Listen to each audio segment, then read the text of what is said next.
साहब जी की गौशाला में हम आ चुके हैं। अभी आपको हमने दिखाया कि कैसे साहब जी की जो ईंट बनाने वाली मशीन है वो ईंट बना रहे हैं। वो ईंट कैसे ईंट की धुलाई हो रही है। ये देखिए नंदी है, ये गौशाला है। साहब जी ने जो गायों के प्रबंध किया हुआ है, इतना सुंदर प्रबंध किया हुआ है कि ये यहाँ पर जो इनका ये लगी हुई है,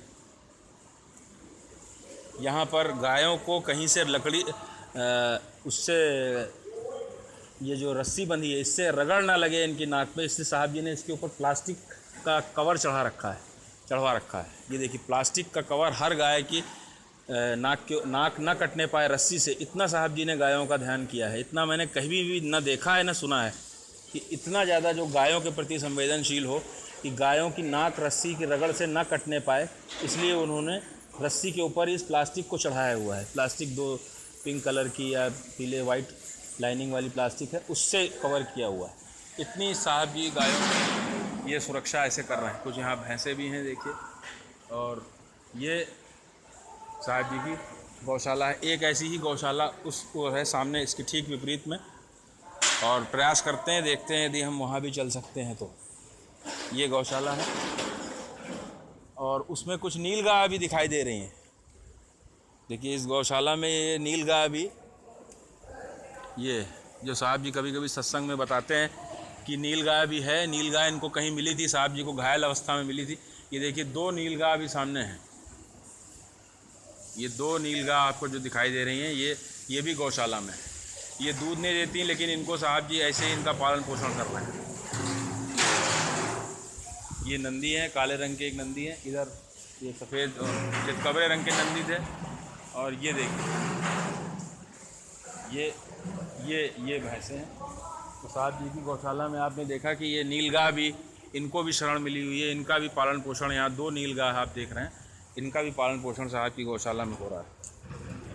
ये जो इधर का क्षेत्र है, ये साहब जी का निर्माण कार्य यहाँ चलता है, और वो वहाँ पर अलग अलग विभिन्न प्रकार के, फिर उधर का जो क्षेत्र है वहाँ पर अमरूद सेब के बगीचे हैं। और सेब साहब जी ने ऐसा विकसित कराया है जो कि इतनी गर्मी में भी फल देता है। उसमें उसको ठंडे वातावरण की आवश्यकता नहीं है, वो गर्मी में भी, इस मौसम में भी उसमें सेब लगे हुए हैं। हम प्रयास करेंगे कि आगे आपको उसका हम एक वीडियो दिखाएं। और ये हम बाहर की ओर चल रहे हैं। ये आश्रम का हमारा पूरा जो रांदी आश्रम का मुख्य भवन है, सत्संग हॉल, अभी हमने आपको दिखाया। कहाँ से आप? ये मुख्य भवन है, और ये हम आपको दिखा रहे हैं कि ये कैसे हम रांदी आश्रम में चल रहे हैं। यहाँ सब सेवा हो रही है, ये सब सेवा, ईंटें बन रही हैं। वो ईंट बनाने की मशीन है जिसको भी हमने दिखाया, और ये सब ईंट यहाँ से ढो करके बाहर की ओर ले जा रहे हैं, निर्माण के लिए ले जा रहे हैं। ये देखिए गाड़ियाँ साहब जी की जो सेवा में लगी हैं, वो सब सत्संगियों को ले करके या और कार्य से बाहर से आ रही हैं। और ये सब सेवा देखिए हो रही है। ईंटों की सेवा, यहाँ ईंट पहुँचाने का कार्य चल रहा है। अब हम दूसरी गौशाला का प्रयास करते हैं कि आपको वहाँ का भी कुछ दृश्य दिखाएं। और ये जो है उस ओर चलते हैं, देखते हैं कि वहाँ पर क्या है। ये पूरा भवन जो भी रांदी आश्रम का एक पीछे से एक व्यू है, बैक व्यू कह सकते हैं इसको, या रियर व्यू कह सकते हैं। और ये वो सत्संग हॉल है साहब जी का, जो सबसे बड़ा, एशिया का सबसे बड़ा सत्संग हॉल है।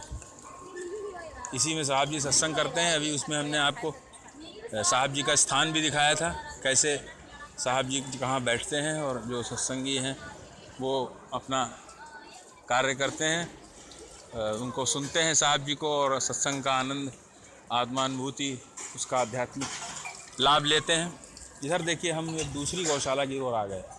ये भी गौशाला साहब जी की है, और यहाँ पर साफ़ सफाई का कार्य चल रहा है। और गायों का आप यहाँ पे भी देखिए कि अभी